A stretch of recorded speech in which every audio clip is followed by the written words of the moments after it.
Hello guys, आपका स्वागत है एक और नए वीडियो में। चलिए बिना किसी देरी के शुरू करते हैं।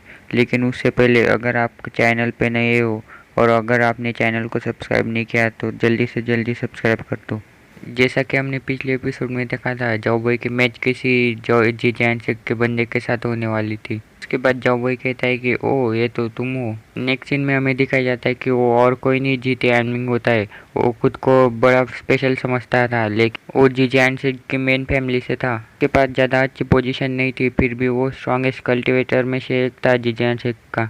लेकिन सारी चीज़ें बदल गई जिस दिन जाओबॉय ने उसे हरा दिया था और बुरी तरह बेइज्जत किया था। उसके बाद टैनमिंग कहता है कि इस बार जाओ भाई, मैं तुम्हें या तो जान से मार दूंगा या तो तुम्हारे हाथ पैर तोड़ दूंगा।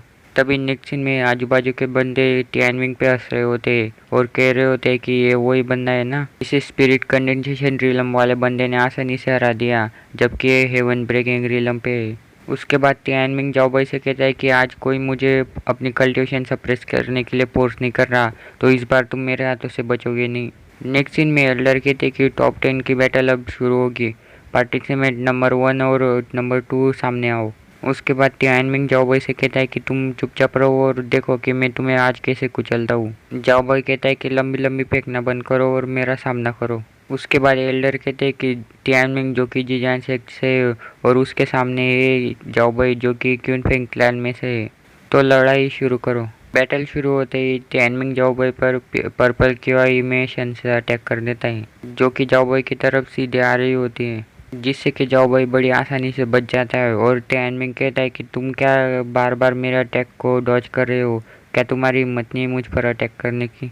तभी जाओबॉय अटैक से बचते हुए अपने मन में कहता है कि जबकि मैंने पर्पल क्यूआईमेशन को पहले भी बहुत बार सामना कर चुका हूँ, तो मुझे ऐसा लगता है कि मैं टैनमिंग से ज़्यादा अच्छा पर्पल क्यूआई मिशन कर सकता हूँ, या फिर ऐसा है कि टैनमिंग बहुत ज़्यादा वीक है। तभी जाओबॉय रुकते हुए कहता है कि हाँ, मैं तो इसी अपॉर्चुनिटी का वेट कर रहा था। नेक्स्ट सीन में हमें दिखाया जाता है कि टैनमिंग अपने पीछे बहुत ज़्यादा स्पिरिचुअल स्वॉर्ड बना लेता है और उसके बाद हेवन इनकम्प्लीशन टेक्निक की मदद से जाओबॉय पे अटैक कर देता है। नेक्स्ट सीन में हमें दिखाया जाता है कि वो शॉर्ट स्लैश और वो स्पिरिचुअल शॉर्ट जाओबॉय की तरफ बढ़ रही होती है। उसके बाद जाओबॉय अपनी एप्रेसल आई टेक्निक इस्तेमाल करने लगता है और वो अपने मन में कहता है कि ये मूवी मुझे ऐसा लगता है कि बहुत आसान है सीखने के लिए। नेक्स्ट सीन में जाओबॉय उन अटैक से बचने के लिए अपनी क्विनफेन क्लैन की टेक्निक इस्तेमाल करने लगता है, जबकि वो शॉर्ट वाला अटैक जाओबॉय का पीछा करने लगता है। नेक्स्ट सीन में एल्डर अपने मन में कह रहे होते कि ये जाओबॉय तो क्विनफेन 4 स्टेप टेक्निक इस्तेमाल कर रहा है, लेकिन ये कैसे हो सकता है, इसने अभी अभी तो क्विनफेन क्लैन में ज्वाइन किया है।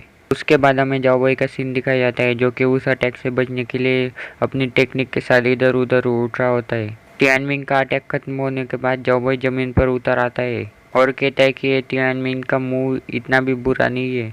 तभी टियानमिंग कहता है कि ये कैसे हो सकता है, वो मुंह तो हमारे जिजान सेट की मेन फैमिली का स्पेशल मुंह है, ये नहीं हो सकता, ये कैसे इतनी आसानी से उस मुंह से बच सकता है। उसके बाद हमें जीडाओ का सीन दिखाया जाता है जो कि अपने मन में कह रहा होता है कि टियानमिंग तुम कितना मुझे शर्मिंदा करोगे, उस जाओबॉय को तो तुम्हारे अटैक से एक खरोच भी नहीं आई। उसके बाद हमें यूनर का सीन दिखाया जाता है जो कि जाओबॉय को जीतते हुए देखकर बहुत खुश हो रही होती है। तभी हमें टियानमिंग का सीन दिखाया जाता है जो कि पागलों की तरह जोर जोर से हंसने लगता है, जिसे देखकर जाओबॉय कहता है कि क्या तुम पागल हो गए हो, और अगर तुम पागल हो गए हो तो इसके लिए मैं जिम्मेदार नहीं हूँ। उसके बाद टियानमिंग जोर जोर से हंसते हुए कहता है कि तुम ही हो जो सिर्फ मेरे हाथों हारने के काबिल हो। अगर मैं तुम्हें हरा देता हूँ तो तुम्हारी बॉडी के साथ मैं कुछ भी कर सकता हूँ। उसके बाद जाओबॉय टैनमिंग को चाटा मारते हुए कहता है कि क्या इस पील का असर इस पे अभी भी है। नेक्स्ट सीन में टैनमिंग कहता है कि जाओबॉय, जब से तुमने मुझे हराया है तब से मैं तुम्हारे बारे में सोच रहा हूँ कि तुम्हें हराने के बाद तुम्हें कैसा लगेगा। मैं कब से इसी मौके का इंतजार कर रहा था।